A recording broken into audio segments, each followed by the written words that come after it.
June 17th, 1944. The cliffs of Saipan's northern coast. Michiko Tanaka pressed her back against the limestone wall and tried to make her breathing quiet.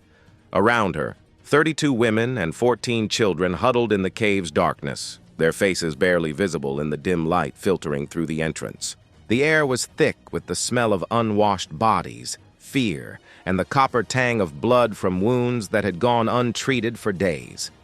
Outside, the sound of American voices carried on the wind, speaking a language that sounded harsh and guttural to ears trained to hear only menace in it. She could hear them moving through the jungle below, their boots crunching on volcanic rock, their equipment rattling with each step. They were close now, perhaps 50 meters, perhaps less. Time had become difficult to measure in the cave, where day and night blurred together, and the only constants were hunger, thirst, and the knowledge that the end was coming. Michiko was 28 years old, and she had been preparing to die for exactly 11 days. Beside her, Yuki Nakamura shifted position carefully, trying not to disturb the sleeping child in her lap. The girl was maybe 4 years old, someone's daughter, though Michiko could no longer remember whose. So many families had been separated in the chaos of the American invasion. So many children had become orphans in the span of hours. Yuki's eyes were fixed on the cave entrance, watching the shadows move across the opening, tracking the enemy's approach with the same careful attention she had once given to weather patterns during planting season back in Hokkaido. "They are getting closer," Yuki whispered, her voice barely audible above the distant rumble of artillery fire that had become the island's constant soundtrack. Michiko nodded. She did not need to be told. She could feel it in the way the air pressure seemed to change, in the way the other women had gone silent, in the way even the children seemed to sense that something final was approaching. Across the cave, Emiko Sato sat with her back against the wall, her 2 children pressed tight against her sides. Her son was 9, old enough to understand what was happening.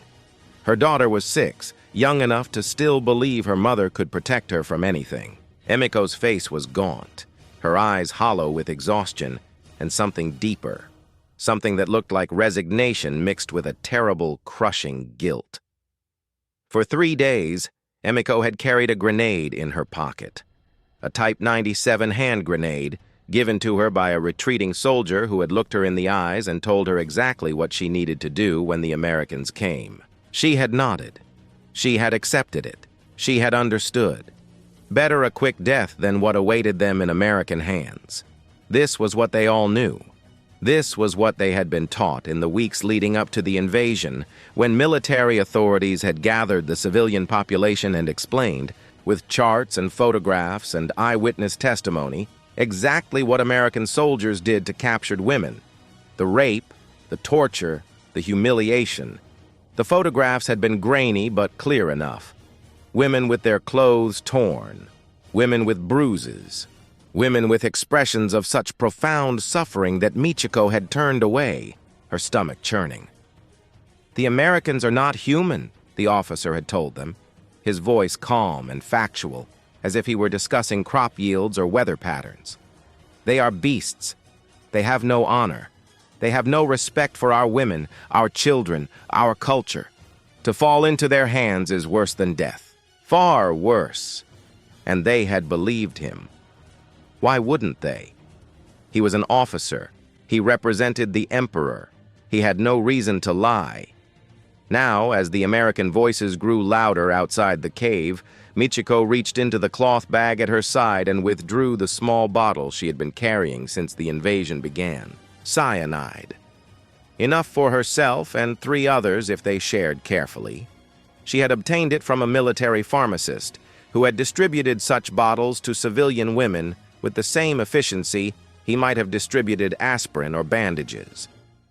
"For when the time comes," he had said, "it will be quick, almost painless." She turned the bottle in her hands, feeling its weight, its terrible promise. The glass was cool against her palm despite the tropical heat. She thought about her husband, Lieutenant Commander Hiroshi Tanaka, who had died at Midway 2 years ago, or so she had been told. His body had never been recovered. His ship had simply disappeared beneath the waves, taking him and 800 other men into the darkness of the Pacific. She had mourned him properly. She had visited the shrine. She had burned incense. She had worn white, and she had dedicated herself to supporting the war effort in every way a woman could, teaching children about loyalty and sacrifice, organizing community collections for the military, volunteering at the hospital where she had seen what modern warfare did to human bodies. Now she would join him, today, in this cave, before the Americans could reach her. It was, she told herself, the only honorable choice. A child whimpered somewhere in the darkness. A mother's voice, soft and soothing, whispered reassurances that everyone knew were lies. Shh, shh. It will be all right. Everything will be all right. But nothing was going to be all right. Yuki carefully extricated herself from beneath the sleeping child and crawled across the cave floor to where Michiko sat. Her movements were slow, deliberate, practiced from years of moving through fields without disturbing crops. She settled beside Michiko and spoke in a whisper so low that only the two of them could hear. "Do you really believe what they told us about the Americans?" Michiko turned to look at her. Yuki's face was impossible to read in the dim light. "Why would they lie to us?" "I don't know. I'm just asking." "You have doubts?" Yuki was quiet for a long moment. Outside, the American voices had stopped. The silence was somehow worse than the noise. "I have been watching them," she said finally, "through a gap in the rocks. For 2 days now, watching how they move, how they talk to each other, how they handle the wounded. And they look like men. Just men, young men, tired men. Some of them can't be more than 19 or 20 years old." "Monsters can look like men," Michiko said flatly. "That is what makes them dangerous." "Maybe." Yuki picked at a loose thread on her torn dress. "But I saw one of them yesterday, an American soldier. He found a child's doll on the ground. One of ours must have been dropped during the evacuation. He picked it up, looked at it for a long time. Then he cleaned the mud off it and set it on a rock where it could be seen, like he thought someone might come back for it." Michiko felt something twist in her chest. Anger, perhaps, or fear that her certainty was not as solid as she needed it to be. "That means nothing. It is a trick, a deception." "Maybe," Yuki said again. But she did not sound convinced. The silence outside had stretched into minutes now. No voices, no footsteps. Just the distant sound of waves crashing against the base of the cliffs and the occasional crack of rifle fire from somewhere else on the island. Michiko wondered if the Americans had moved on, if they had decided the cave was empty or not worth the effort to clear.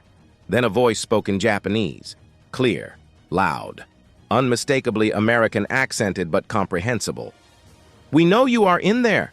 We are not going to hurt you. We want to help." Every woman in the cave went rigid. The children, sensing their mother's tension, began to cry. Emiko's hand moved to her pocket, fingers closing around the grenade. Her son looked up at her, his eyes wide with understanding and terror. "Mother, no," he whispered. "Please, no." The American voice continued, still speaking Japanese, still maintaining that same calm, almost gentle tone. "We have water. We have food.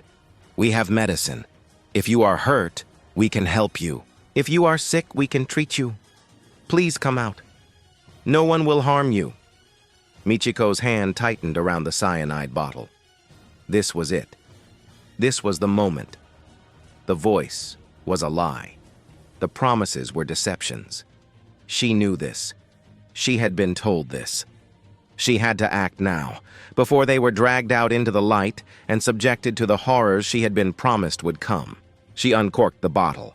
"Wait." Yuki's hand closed over hers, stopping her. "Just wait." "For what?" Michiko hissed. "For them to come in here and take us by force? For them to—" "For one more minute," Yuki interrupted. Just one more minute to see what happens." Outside, there was movement. Footsteps approaching the cave entrance. Michiko could see shadows moving across the opening, silhouettes backlit by the afternoon sun. Her heart hammered against her ribs. Her breathing had become shallow and rapid. This was it. They were coming. But instead of rushing into the cave with weapons raised, instead of shouting and threatening and dragging them out into the daylight, the Americans stopped at the entrance. They did not enter. They simply stood there, visible now as actual human shapes rather than shadows. There were 3 of them. One was speaking into a radio. One held a rifle but kept it pointed at the ground. The third held nothing at all except what looked like a medical bag. The one with the medical bag knelt down at the cave entrance. He was young, maybe mid-20s, with dark hair and a face that looked exhausted and sad and nothing at all like the monsters in the propaganda photographs. He set the medical bag on the ground and opened it slowly, deliberately, making sure everyone inside could see what he was doing. Then he pulled out a canteen, unscrewed the cap, took a drink himself to demonstrate it was safe, and set it on the ground just inside the cave entrance. He did the same with a tin of rations, opened it, took a bite, set it beside the canteen. Then he stood up, backed away from the entrance, and raised his hands in a gesture that was universal in its meaning. "I am no threat. I am unarmed. I am leaving." The American with the radio spoke again in Japanese. "We will wait out here. Take your time. Drink the water. Eat the food. When you are ready to come out, we will help you. No one will hurt you. You have my word." Then they backed away from the entrance, not turning their backs, but moving slowly and carefully until they were 10 meters away, 20 meters, 30, until they were back in the jungle, visible but distant, waiting. The cave remained silent. Michiko stared at the canteen and the tin of rations sitting just inside the entrance, so close she could reach them without leaving the shadows. Her mind raced, trying to make sense of what had just happened. This was not how it was supposed to go. They were supposed to storm the cave. They were supposed to be violent and cruel and exactly what she had been promised they would be. "It's a trap," she whispered. "It has to be a trap." But even as she said it, she could hear the uncertainty in her own voice. Emiko's daughter had started crying again, a thin, desperate sound that spoke of days without enough water, without enough food, without enough sleep. The child was dehydrated, starving, and there was water sitting 5 meters away. Emiko looked at the grenade in her hand, looked at her crying daughter, looked at the canteen. Her face was a mask of anguish, torn between what she had been taught to believe and what every maternal instinct in her body was screaming at her to do. "I can't," she whispered. "I can't do it. I can't." Her son reached out and gently took the grenade from her trembling fingers. He was 9 years old, and he had just saved his mother from committing an act that would have destroyed what was left of her soul. Yuki was already moving. She crawled to the cave entrance, moving slowly, expecting at any moment for gunfire to erupt from the jungle. But nothing happened. She reached the canteen, picked it up. The metal was warm from the sun, but the water inside sloshed with a sound that made every throat in the cave contract with thirst. She brought it back into the shadows, unscrewed the cap, sniffed it cautiously. It smelled like water, just water. She took the smallest sip, rolled it around her mouth, testing for any chemical taste, any hint of poison. Nothing, just water. Clean, pure water like they had not tasted in 11 days. She handed the canteen to Emiko's daughter. The child drank desperately, choking slightly, water running down her chin. Emiko steadied her, her own eyes filling with tears as she watched her daughter drink. The canteen made its way through the cave. Women drank. Children drank. The tin of rations was opened and divided into tiny portions that were still more food than anyone had eaten in days. And all the while, the Americans stayed in the jungle, waiting, not approaching, not threatening, just present. Michiko did not drink. She sat with her back against the wall, the cyanide bottle still clutched in her hand, and tried to understand what was happening. This was wrong. Everything about this was wrong. The Americans were supposed to be monsters. They were supposed to be inhuman. They were supposed to make death the preferable option. But they had given them water. They had given them food. They had waited, and waiting was not something monsters did. As the afternoon stretched into evening, other things began to appear at the cave entrance.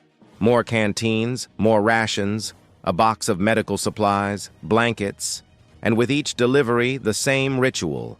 An American soldier would approach slowly, set down the item, demonstrate what it was, and then retreat back into the jungle, never closer than necessary, never threatening, never demanding. Just waiting. By nightfall, Emiko's daughter was asleep in her mother's lap, her breathing steady for the first time in days. Other children had followed suit, their small bodies finally able to rest now that hunger and thirst had been temporarily satisfied. The mothers sat awake, watching the cave entrance, waiting for the trap to spring. But no trap came. Michiko found herself sitting next to the medical supplies that had been left just inside the entrance.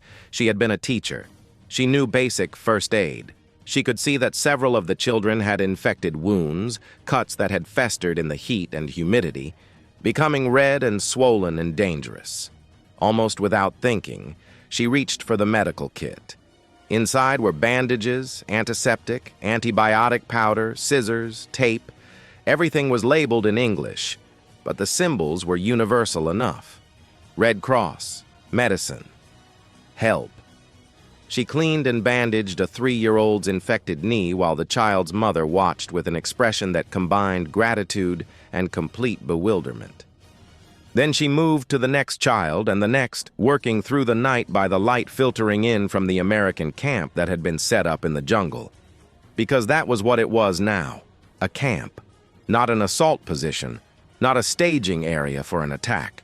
A camp with tents and cooking fires and soldiers sitting around eating their own rations and talking in low voices that occasionally carried on the wind. Around midnight, Yuki crawled over to where Michiko was working.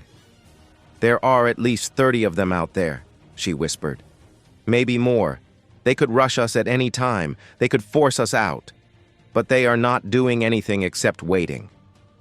"I know." "Why?" Michiko did not answer.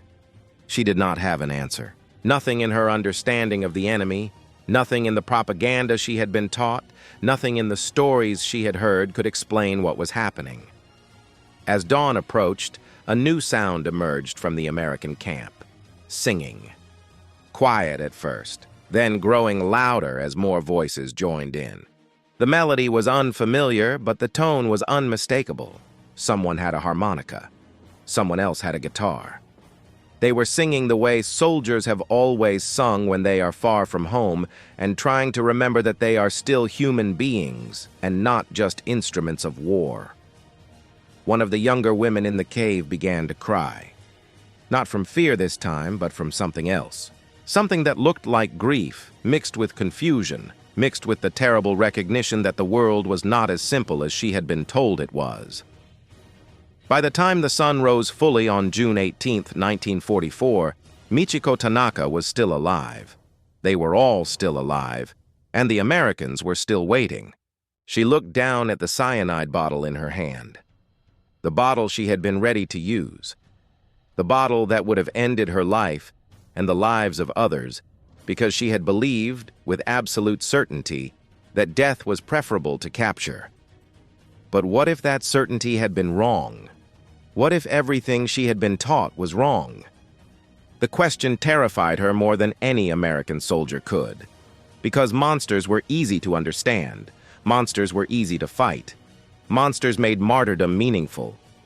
But if the Americans were not monsters, if they were just tired young men far from home who offered water instead of violence, then what did that make her? What did it make the officer who had given her the cyanide? What did it make every propaganda poster and every military briefing and every certainty she had built her understanding of this war upon? She set the bottle down on the cave floor and did not pick it up again. Outside, Staff Sergeant Daniel Kowalski sat on a fallen log and watched the cave entrance with the same patient attention he had maintained for 14 hours straight. His shift had ended 3 hours ago, but he had not left his post. He could not explain why. Maybe it was because he had 2 younger sisters back in Chicago. Maybe it was because he had seen enough death to last several lifetimes and did not want to see any more. Maybe it was because someone had to prove that mercy was still possible in this war, and today, it happened to be him. Private First Class James Chen sat beside him, the radio silent for now. "You think they'll come out?" Chen asked. "Eventually," Kowalski said, "when they realize we're not what they think we are." "And what do they think we are?" Kowalski was quiet for a long moment, watching smoke rise from a cooking fire deeper in the cave. "Monsters," he said finally. "They think we're monsters." Chen lit a cigarette and exhaled slowly. "Then I guess we better prove them wrong." "Yeah," Kowalski said. "I guess we better." As the morning sun climbed higher into the sky, Michiko Tanaka moved to the cave entrance for the first time in 11 days. She stood just inside the shadows, not quite ready to step into the light, but no longer hiding in the darkness either. She looked out at the American soldiers sitting around their camp. One of them noticed her and raised a hand in a small, tentative wave. Not threatening, not demanding, just acknowledging that he saw her and she saw him, and both of them were still human beings, despite everything this war had tried to do to strip that away. Michiko did not wave back. Not yet, but she did not retreat into the cave either. And for the first time since the invasion began, she allowed herself to consider the possibility that she might survive this war after all. Behind her, Yuki whispered, "This is how they deceive us before the real horror begins."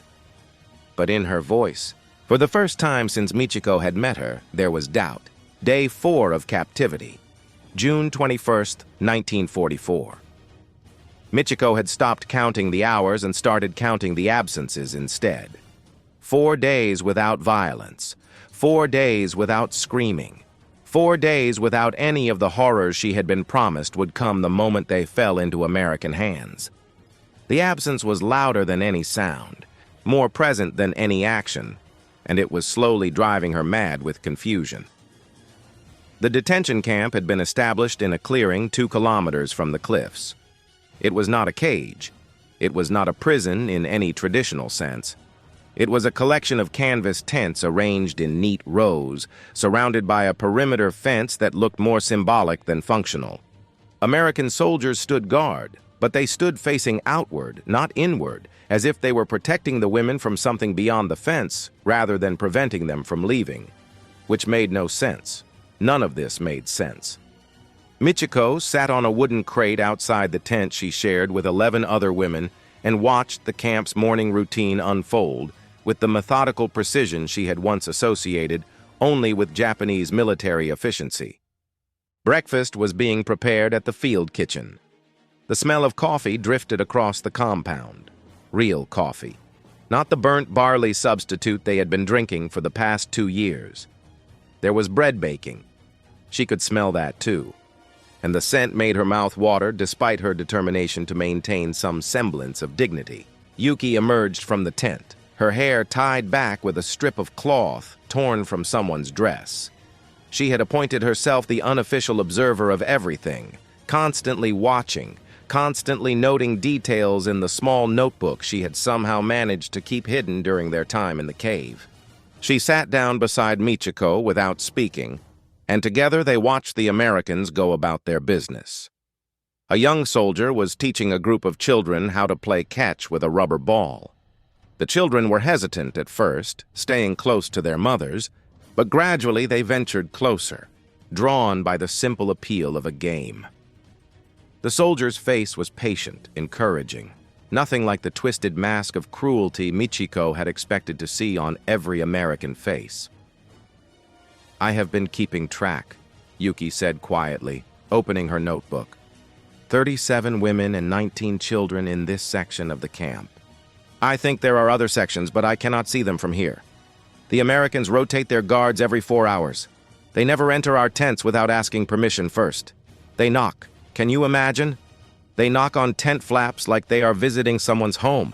It is a deception, Michiko said, but the words sounded hollow even to her own ears. For 4 days? For as long as it takes. They are patient. Yuki made a small notation in her book. They keep their distance. Have you noticed that? They never come closer than 2 meters unless they are delivering supplies or treating someone who is injured. And when they do come closer, they always announce themselves. They always make sure we can see their hands. Michiko had noticed. It was impossible not to notice.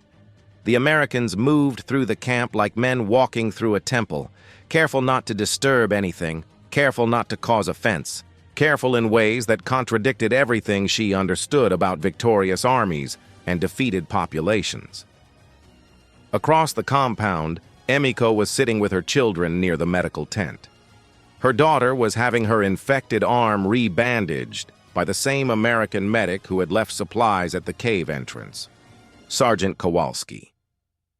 Michiko had learned his name from Chen, the translator, who made rounds through the camp twice a day to check if anyone needed anything, as if prisoners needed things, as if their needs mattered. Emiko's son stood beside his mother, watching the medic work with the intensity of a child trying to understand something that defies explanation. The medic worked quickly but gently, cleaning the wound with antiseptic that made the little girl wince but not cry out.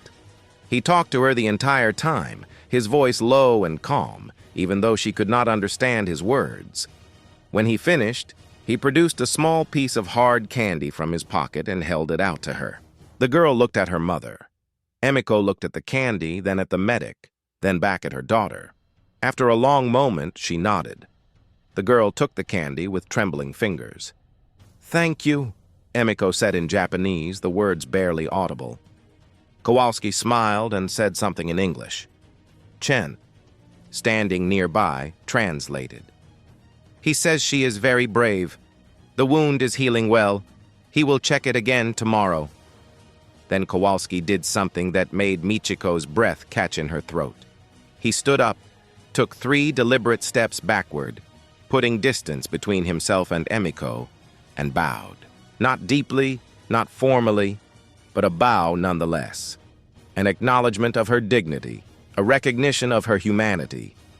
Emiko stared at him, her face unreadable. Then, slowly, she bowed back. It was the smallest gesture, the briefest exchange. But in that moment, something fundamental shifted in the camp's atmosphere. Other women had been watching, other women had seen, and now they whispered among themselves, trying to reconcile what they had just witnessed with everything they had been taught to believe. "That cannot be real," Michiko whispered. "It cannot be." But Yuki was already writing it down in her notebook, documenting the moment with the precision of someone who understood that what they were experiencing would need to be remembered, would need to be testified to, because no one outside this camp would believe it otherwise. The morning stretched into afternoon. The heat became oppressive, typical for Saipan in June. But the Americans had rigged tarps between the tents to provide shade. They had also installed several large water barrels, keeping them filled from tank trucks that arrived twice a day. The water was for washing, for drinking, for whatever the women needed. No one measured it. No one rationed it.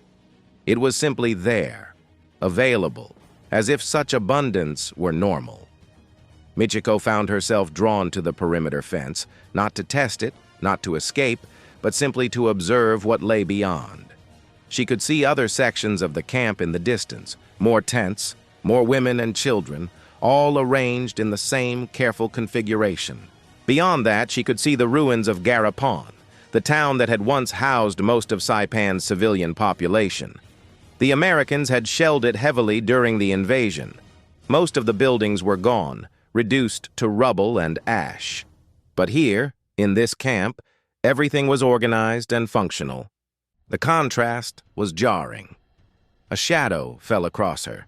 She turned to find Private Chen standing a respectful distance away, his hands clasped behind his back in a posture that suggested he was trying very hard to appear non-threatening. "Mrs. Tanaka," he said in perfect Japanese, "may I speak with you for a moment?" She stiffened. No one had used her name since they arrived at the camp. She had been a number, a face in a crowd, deliberately anonymous. Hearing her name spoken aloud by an American soldier felt like a violation, even though his tone was courteous. "How do you know my name?" she asked. "You told me the first day, when we were processing everyone. You said you were a schoolteacher from Tokyo." She did not remember telling him that. The first day was a blur of exhaustion and fear and waiting for the violence that never came. But perhaps she had spoken to him. Perhaps in her confusion she had said things she should not have said. "What do you want?" Her voice came out harder than she intended. Chen did not react to her tone. "I wanted to ask if you would be willing to help us." "Help you?" She almost laughed. "Help you do what?" "Some of the children are very frightened. They do not understand what is happening. They do not understand why they are here or what will happen to them." He paused, choosing his words carefully. "You were a teacher. You know how to talk to children. You know how to help them feel safe." Michiko felt anger surge through her chest. "Safe? You want me to tell them they are safe? Here? In your camp? As your prisoners?"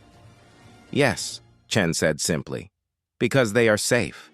Whatever you believe about us, whatever you have been told, those children are safe, and they need someone they trust to help them understand that."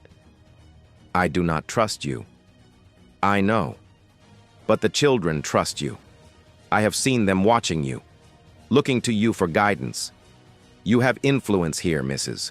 Tanaka. You can help them, or you can let them stay terrified." He was right, and she hated him for it. She had noticed the children watching her. She had seen how they looked to the older women for cues on how to behave, how to react, whether to accept the food and water or whether to refuse it out of some misplaced sense of loyalty to an empire that had abandoned them on this island. "Why?" she asked. "Why do you care if they are frightened?" Chen was quiet for a moment. When he spoke again, his voice was softer. "Because they are children. That should be reason enough." He turned to leave, then paused. "There is something else. We received confirmation yesterday through Red Cross channels. Your husband is alive." The world tilted. Michiko grabbed the fence post to steady herself. "What?" "Lieutenant Commander Hiroshi Tanaka. He is being held at a POW camp in Texas. He is healthy. He has been allowed to send a message through official channels. Would you like to hear it?"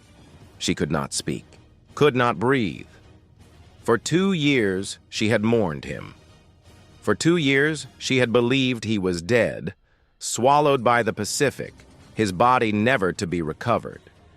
And now this American soldier was telling her he was alive. Alive and in Texas, wherever that was, being held by the same enemy that was holding her. "How?" she started, but her throat closed around the words. Chen reached into his pocket and withdrew a small, folded piece of paper. He held it out to her, not moving closer, letting her come to him if she chose. After a long moment, she stepped forward and took it with trembling fingers. She unfolded the paper. The handwriting was unmistakably her husband's, though the message had been translated into Japanese from English. It was brief, almost painfully brief. "Michiko, I am alive. I am being treated well. I pray that you are safe. I pray that the war ends soon so we can be together again. Do not give up hope. I love you. Hiroshi." She read it 3 times. 4 times. Her vision blurred with tears she had not allowed herself to shed since the invasion began. She looked up at Chen, searching his face for any sign of deception, any hint that this was a cruel trick designed to break her spirit. But all she saw was a young man who looked tired and sad and nothing like a liar. "Is this real?" she whispered. "Yes." Red Cross verified it. "We can arrange for you to send a reply if you wish. It may take several weeks to reach him, but it will reach him." She clutched the paper to her chest like it was the most precious thing in the world, because it was. It was proof that her husband was alive. It was proof that American captivity had not killed him. It was proof that perhaps, just perhaps, everything she had been told about the enemy was wrong. And that realization was more terrifying than any amount of physical danger could ever be. That evening, Michiko sat with a group of children in the shade of a tent and told them a story. Not a story about the war. Not a story about enemies or victory or sacrifice. Just a story about a clever fox and a foolish badger. The kind of story she had told countless times in her classroom back in Tokyo when the world made sense and children were allowed to be children. The children listened with the desperate attention of young people who had forgotten what it felt like to be safe enough to enjoy a story. When she finished, one of them asked if she knew any more stories. She did. She knew dozens, and so she told another. Across the compound, Yuki sat with her notebook and documented everything. The medical treatments, the food distributions, the way the Americans maintained their distance, the way they announced themselves before entering the women's area, the way they seemed to bend over backward to avoid any action that could be construed as threatening or inappropriate. She was creating a record, a testimony, because she understood, perhaps better than anyone else in the camp, that what was happening here was unprecedented. Armies did not treat enemy civilians this way. Victors did not show this kind of restraint to the defeated. And yet here it was, happening day after day, hour after hour, with a consistency that made deception seem impossible. In her tent that night, Emiko lay awake listening to her children's steady breathing. Both of them were asleep, truly asleep. Not the fitful half-consciousness of the cave, but deep, restful sleep. Her daughter's arm had been treated properly. The infection was clearing. In another week, the medic said it would be fully healed. She thought about the grenade she had carried, the grenade she had been ready to use, the choice she had almost made. If she had used it, her children would be dead. She would be dead. And for what? To avoid a fate that had never materialized? To escape from kindness? The thought made her stomach turn. She had been ready to kill her own children because she believed mercy was impossible, because she believed the enemy was incapable of restraint, because she believed the propaganda more than she believed her own eyes. How many others had made the same choice? How many families had died on those cliffs, mothers and children throwing themselves into the sea rather than risk capture by an enemy that turned out to offer food and water and medical care?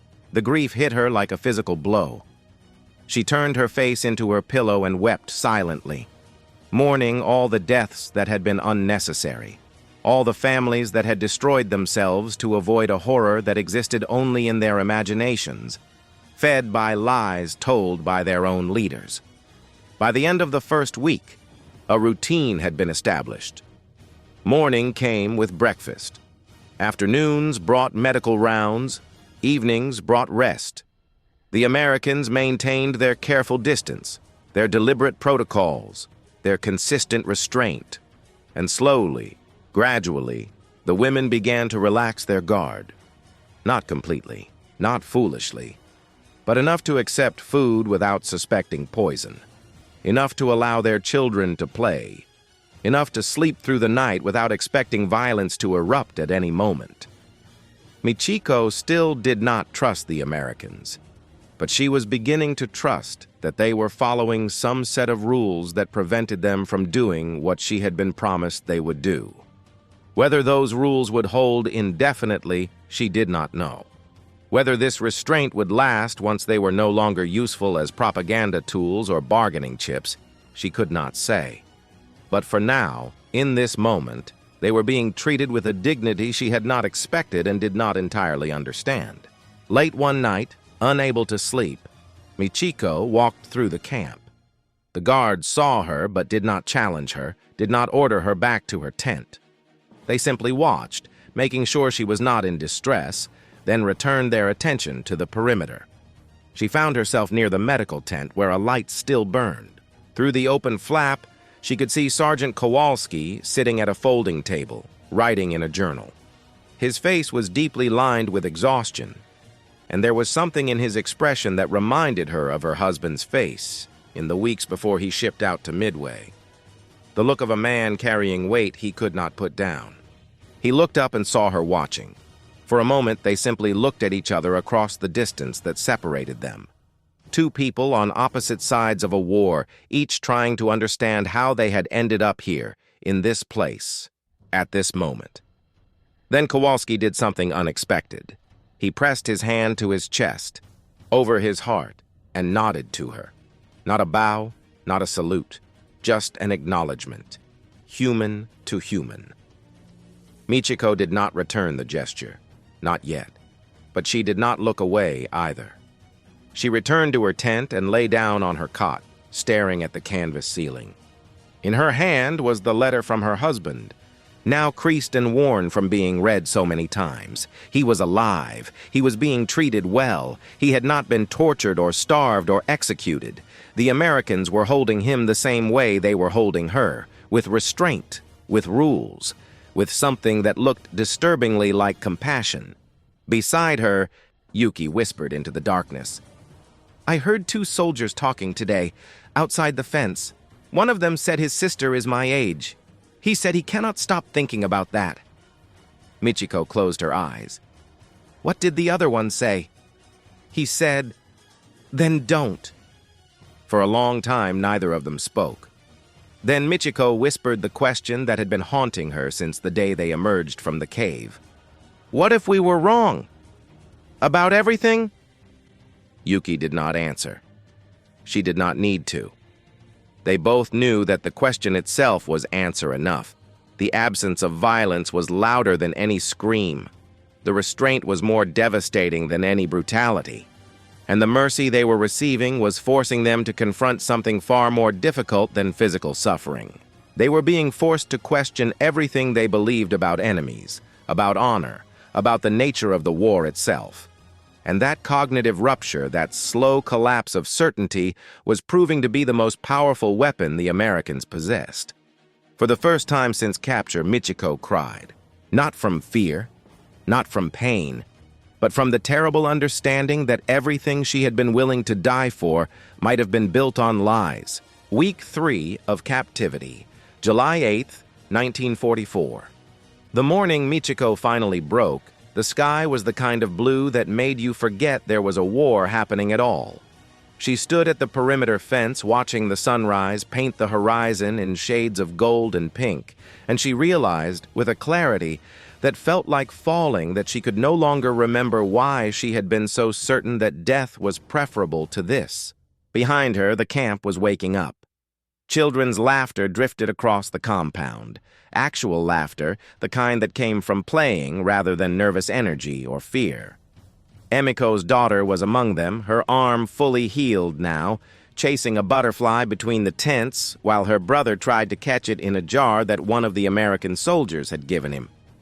3 weeks, 21 days, 504 hours since they had emerged from the cave expecting torture and receiving instead water, food, medicine, and something far more destabilizing than cruelty could ever be. Consistent, disciplined humanity. Yuki appeared beside her, notebook tucked under her arm as always. She no longer wrote in secret. The Americans had noticed her documentation efforts days ago, and instead of confiscating her notebook, Sergeant Kowalski had given her 3 more, along with several pencils. "For your records," Chen had translated, and there had been something in the medic's expression that suggested he understood exactly what those records would mean someday. "I finished the count last night," Yuki said quietly. "Do you want to know?" Michiko was not sure she did, but she nodded anyway.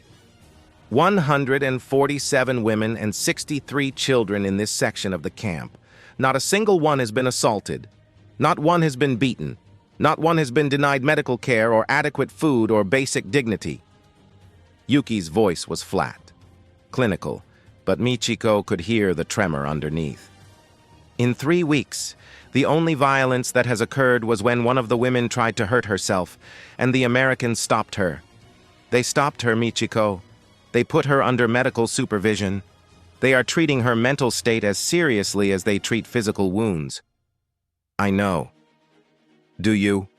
Do you really understand what that means? Yuki turned to face her fully. It means everything we were told was a lie. Every single thing. The photographs, the testimonies, the official briefings, all of it was designed to make us so afraid of capture that we would kill ourselves rather than surrender. And we believed it. I believed it. You believed it. I know, Michiko said again, and her voice broke on the words. She thought about the cyanide bottle she had brought to the cave, the bottle she had been ready to use. She had thrown it into the ocean 4 days ago, walking down to the beach under guards who maintained their distance, guards who seemed to understand she needed to do something symbolic and private, and hurling it as far as she could into the waves. It had barely made a splash, such a small thing, such an insignificant object. And yet it had represented everything she believed about honor and duty and the proper response to defeat. She had thrown it away, and with it had gone the last threads of certainty that had held her understanding of the world together. They are going to repatriate us, Yuki said. Chen told me yesterday. When the war ends, whenever that is, they will send us back to Japan. They are keeping records of everyone's hometown, everyone's family. They are going to try to reunite us with whoever survived. And if no one survived? Yuki's expression was unreadable. Then they will help us rebuild anyway. That is what Chen said. That is what their policy apparently states. They are not just treating us like prisoners. They are treating us like people who have a future. The concept was so foreign, so incomprehensible, that Michiko had to sit down on the ground right where she stood. A future. The idea that she might have one. The idea that these Americans, who had every right to hate her, who had every reason to treat her as an enemy, were instead planning for her eventual return to a life beyond this camp. I do not understand them, she whispered. I do not understand any of this. Neither do I, Yuki admitted. But I am documenting it anyway. Because someday someone will need to know what happened here. Someone will need to understand that mercy is possible even in war, especially in war. That afternoon, Chen came to find Michiko while she was teaching a group of children their letters in the dirt with a stick. The children had asked her to teach them, had begged her actually, desperate for some semblance of normalcy, some connection to the world they had lost. She had resisted at first, but eventually she had given in, because what else was there to do in this place except try to maintain some fragment of civilization? Mrs. Tanaka, Chen said, waiting at a respectful distance until she acknowledged him. There is someone who would like to speak with you, if you are willing. She stood up, brushing dirt from her dress. The dress was new, or at least new to her. The Americans had brought in clothes from somewhere, civilian clothes in various sizes, and distributed them to replace the torn and filthy garments most of the women had been wearing. Michiko's dress was simple cotton, plain and practical, but it was clean and it fit, and wearing it had made her feel almost human again. Who wants to speak with me? Sergeant Kowalski. He has something he wants to show you. She followed Chen across the compound to the medical tent, where Kowalski was waiting outside with a folder under his arm. He smiled when he saw her, a tired smile that did not quite reach his eyes but seemed genuine nonetheless. Mrs. Tanaka, he said in English, then waited while Chen translated. I wanted to show you something. Will you walk with me? It was phrased as a request, not an order. Everything with the Americans was phrased as a request. They seemed allergic to commanding the prisoners to do anything, always asking, always offering choices, always maintaining that careful space between authority and coercion. She nodded, and the three of them walked to the camp's administrative area, a cluster of tents that housed the Americans' record-keeping operations. Kowalski led her to one of the tents and gestured for her to enter. Inside, the walls were covered with papers. Lists of names, photographs, maps, and in the center of it all was a large bulletin board with a section labeled in both English and Japanese, Family Reunification Program. Michiko stared at it. There were hundreds of names, thousands maybe, organized by region and town, people looking for family members, people who had survived the invasion and were trying to find out if their loved ones were still alive. Kowalski opened his folder and withdrew a single sheet of paper. He handed it to Chen, who read it silently, before turning to Michiko. "Your mother is alive," Chen said quietly. "She is in an internment camp near Tokyo. She has been asking about you through Red Cross channels. The Americans have been trying to locate you for 2 weeks. Now that they have, they can arrange communication between you." Michiko took the paper with numb fingers. Her mother's name was there, written in careful Japanese characters by someone who clearly did not speak the language, but had copied it with painstaking accuracy. There was an identification number, a camp designation, a date stamp. Her mother was alive. She had been so certain her mother was dead. Tokyo had been bombed so many times. The destruction had been catastrophic. She had spent months assuming everyone she loved was gone, that she was alone in the world, except for a husband who might or might not still be alive in some distant American camp. But her mother had survived, and the Americans had been actively searching for her so they could tell Michiko this news. Why? The word came out as barely more than a whisper. Why would you do this? Why would you go to this much effort for prisoners? Kowalski spoke, and Chen translated. Because you are not just prisoners. You are human beings, and human beings deserve to know if their families are alive. It costs us nothing to do this. It costs you everything if we do not. Michiko looked at the bulletin board again, at all those names, at the evidence of a system designed not to punish or humiliate, but to preserve connections, to maintain dignity, to acknowledge that even enemies had families and histories and ties that mattered. "I do not understand your country," she said. "I do not understand how you can fight us with such ferocity and then treat us with such care. It makes no sense." Kowalski was quiet for a long moment. When he spoke, Chen translated slowly, carefully, as if weighing each word. "The sergeant says that war is about stopping armies, not destroying people. He says America learned that the hard way in the last war. He says that if we treat you the way your propaganda said we would, then we become the monsters we are fighting against. And that is not who we want to be." It was such a simple statement, such a straightforward explanation, and yet it cut through every assumption Michiko had ever held about how war worked, about what victory meant, about the relationship between enemies.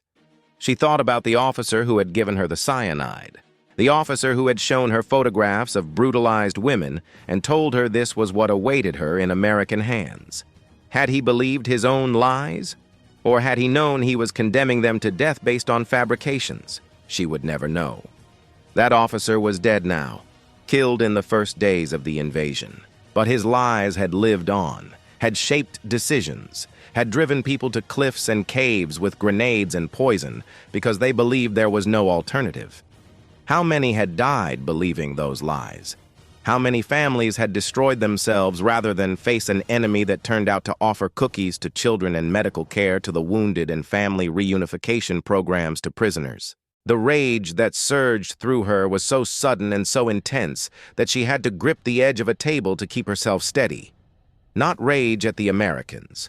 Rage at her own leaders, rage at the propaganda machine that had valued ideology over truth, that had preferred civilian deaths to civilian surrender, that had treated Japanese lives as expendable in service of a war that was already lost.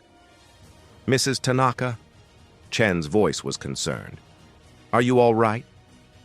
She was not all right. She would never be all right again. But she nodded anyway, because what else could she do? That evening, Emiko sat with her children and wrote a letter. Chen had provided paper, pen, and translation assistance for anyone who wanted to send messages to family members through Red Cross channels. The process was slow, and there was no guarantee the letters would arrive, but the attempt was being made. Emiko's letter was addressed to her sister in Osaka. She did not know if her sister was alive. She did not know if Osaka still existed as anything other than rubble. But she wrote anyway, because the alternative was silence, and she had been silent for too long. "Dear Ayumi," she wrote, while Chen translated into English. "I am alive. The children are alive. We are being held by American forces on Saipan. I know you have been told terrible things about what happens to prisoners. I know because I was told the same things. They are lies. All of it is lies." She paused, trying to find words for something that defied description. "The Americans have treated us with more care than our own military showed us in the final weeks. They have fed us. They have provided medical treatment. They have maintained our dignity. I almost killed our children to save them from a fate that never came. I live with that knowledge every day. Please tell everyone you can. Tell them that surrender is not death. Tell them that the enemy is not what we were promised. Tell them the truth, so that no more families destroy themselves based on lies." When Chen finished translating, he looked at her with an expression that might have been respect or sadness or both. "Are you sure you want to send this? It is very direct." "I am certain," Emiko said firmly. "If my words can save even one family from what I almost did, then they are worth sending." Across the compound, Yuki sat in her tent and reviewed her notebooks by candlelight. 3 weeks of observations, 3 weeks of documented moments that contradicted everything the propaganda had promised. She had recorded the medical treatments, every wound cleaned and bandaged, every infection treated with antibiotics, every illness addressed with actual medicine rather than neglect. She had recorded the food distributions, 3 meals a day, portions equivalent to what the American soldiers ate, no discrimination, no punishment rations. She had recorded the behavioral protocols. Americans announcing themselves before approaching, maintaining physical distance, never entering the women's area without permission or female guards present, treating even suspected violations of protocol with immediate corrective action. She had recorded the small kindnesses, soldiers sharing photographs of their own families, playing games with children, offering extra blankets on cold nights, learning basic Japanese phrases to communicate respect. And she had recorded the absences.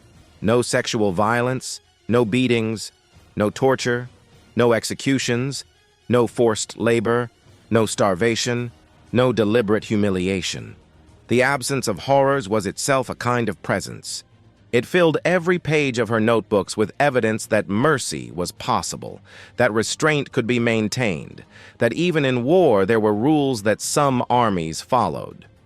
Someday, she thought, these notebooks would matter. Someday people would need to know that this had happened, that an enemy had chosen compassion over cruelty, that the propaganda had been wrong. She added a final note to the day's entry. Week 3. The cognitive dissonance is becoming unbearable. We were taught to fear the worst of humanity, and instead, we are experiencing something close to the best. The psychological rupture this creates is profound. We are being forced to rebuild our entire understanding of the world, of enemies, of honor, of what it means to survive. The Americans' greatest weapon is not their firepower or their resources.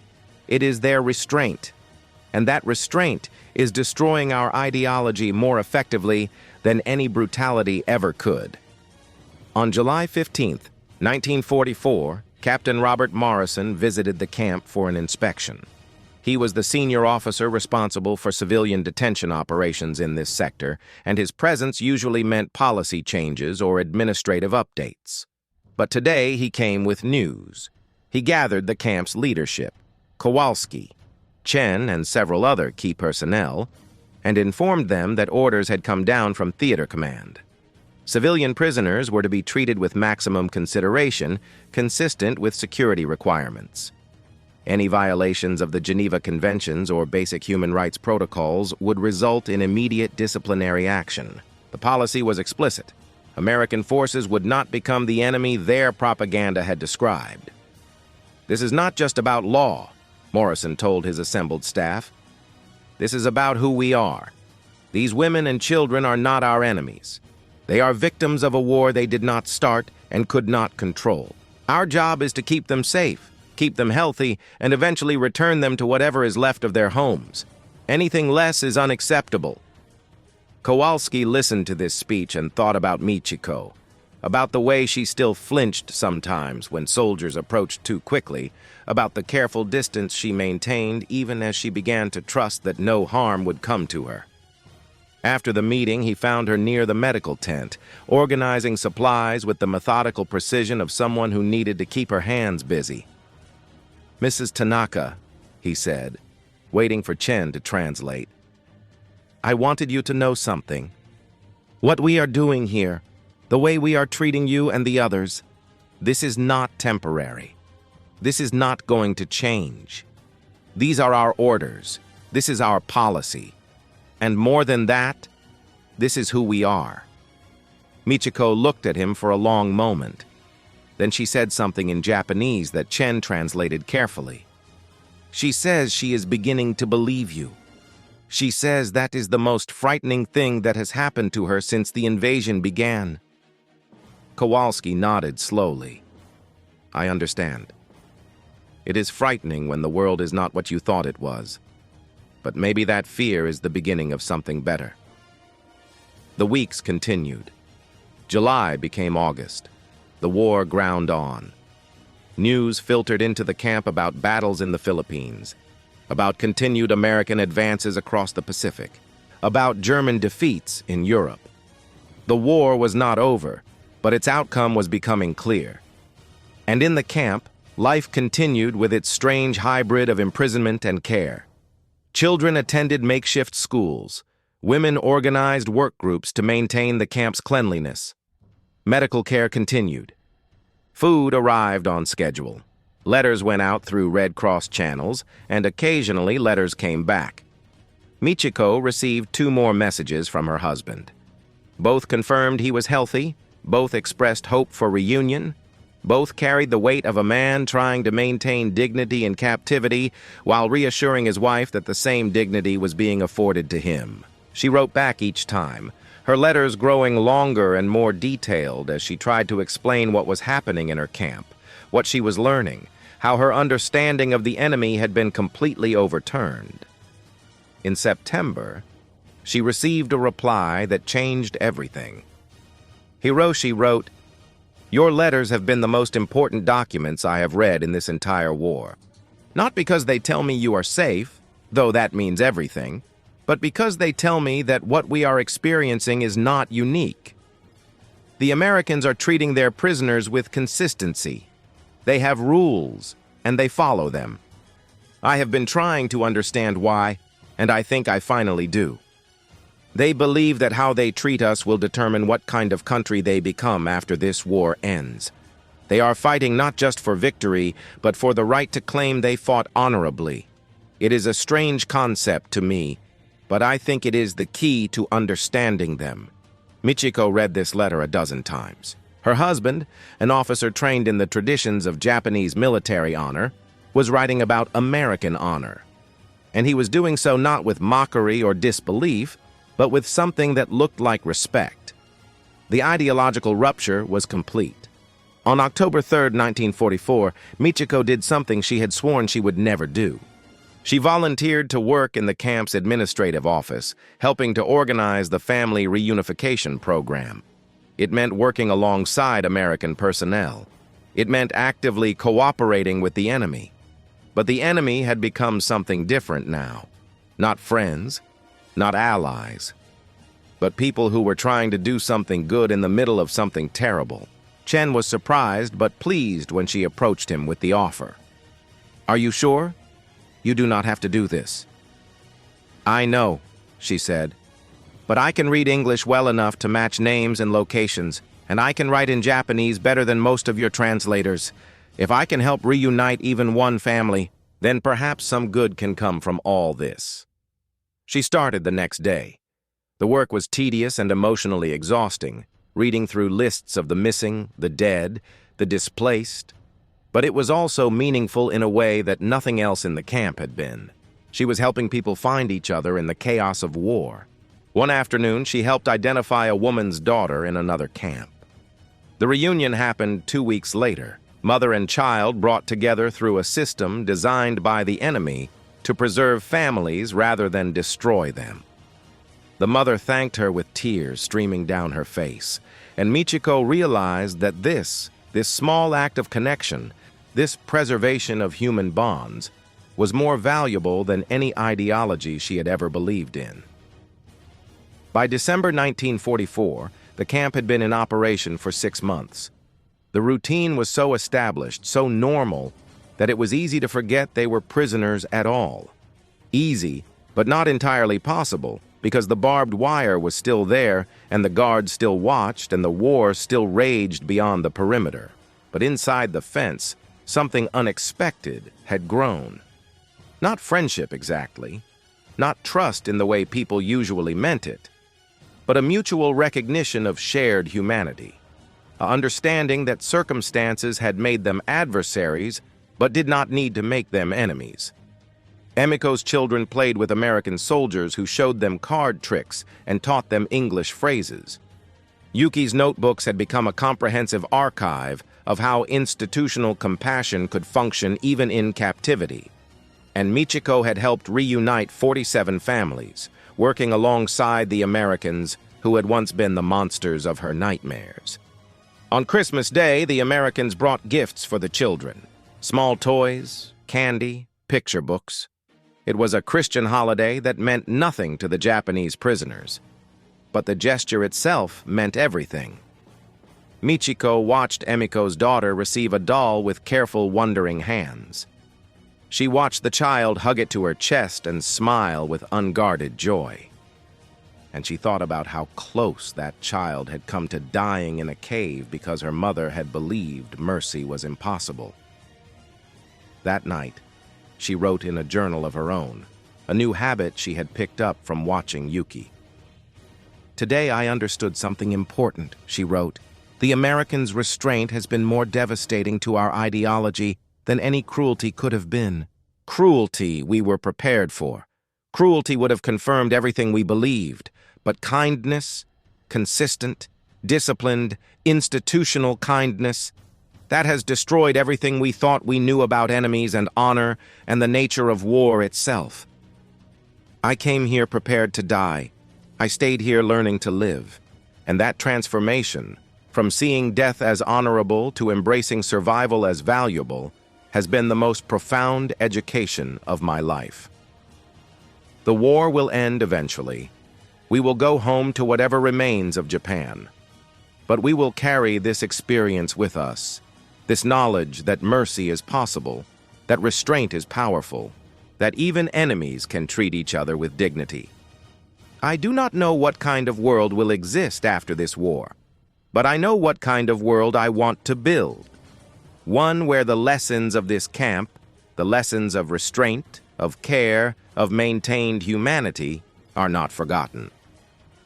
The war in the Pacific ended on August 15th, 1945.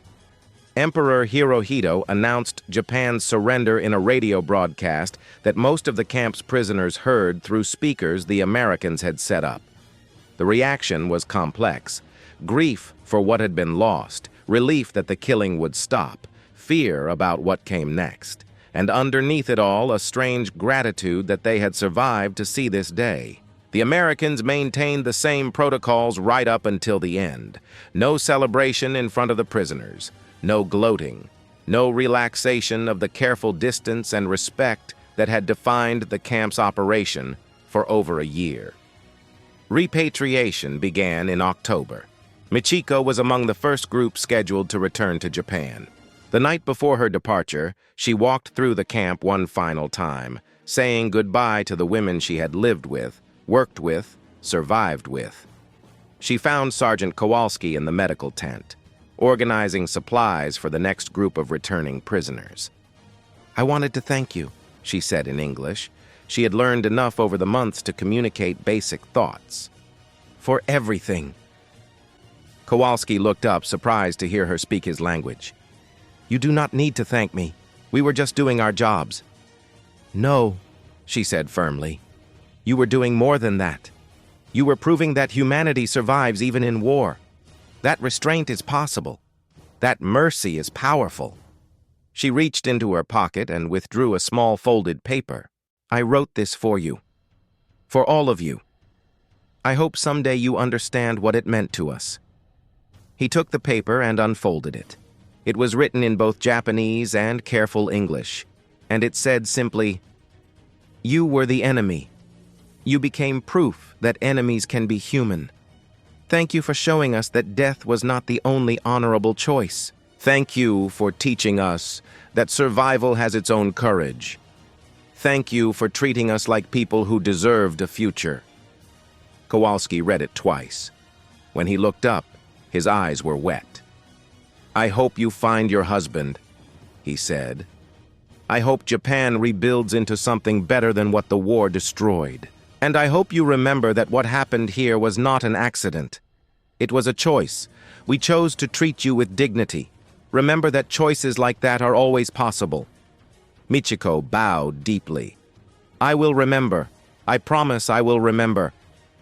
The next morning, she boarded a transport ship bound for Japan along with 200 other repatriated prisoners. As the ship pulled away from Saipan, she stood on the deck and watched the island recede into the distance. She thought about the cave where she had been prepared to die. She thought about the cyanide bottle now resting somewhere on the ocean floor. She thought about everything she had learned in 13 months of captivity. The Americans had not been the monsters she was promised. They had been tired young men far from home who chose restraint over brutality, who maintained protocols designed to preserve dignity, who treated prisoners like human beings deserving of care and eventual reunion with their families.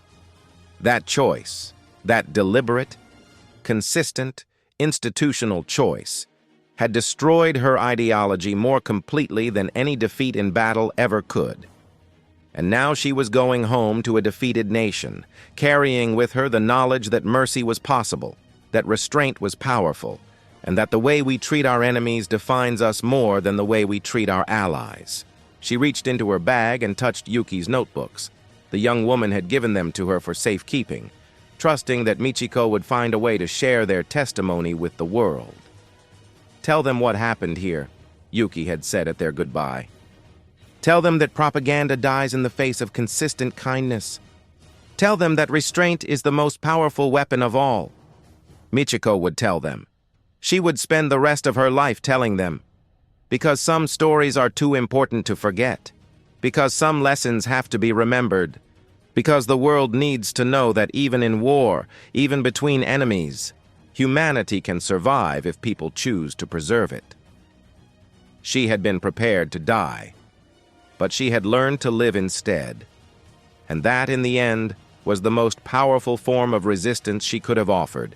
Not dying for a broken ideology, but surviving to witness that mercy, properly applied, could shatter certainty more effectively than any cruelty ever could. Michiko Tanaka returned to Japan in November 1945.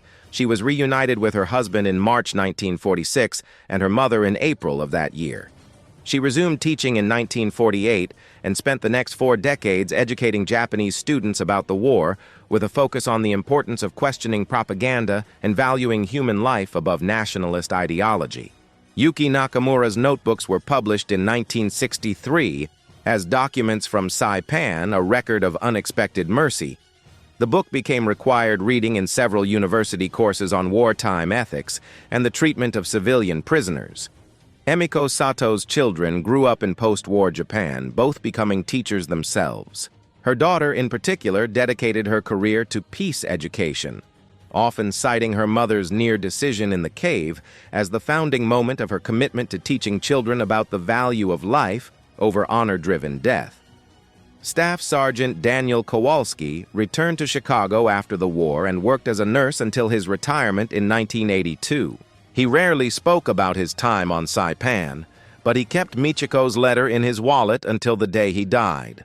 Private First Class James Chen became a translator for the State Department and spent his career facilitating communication between former adversaries, believing that understanding was the first step toward lasting peace.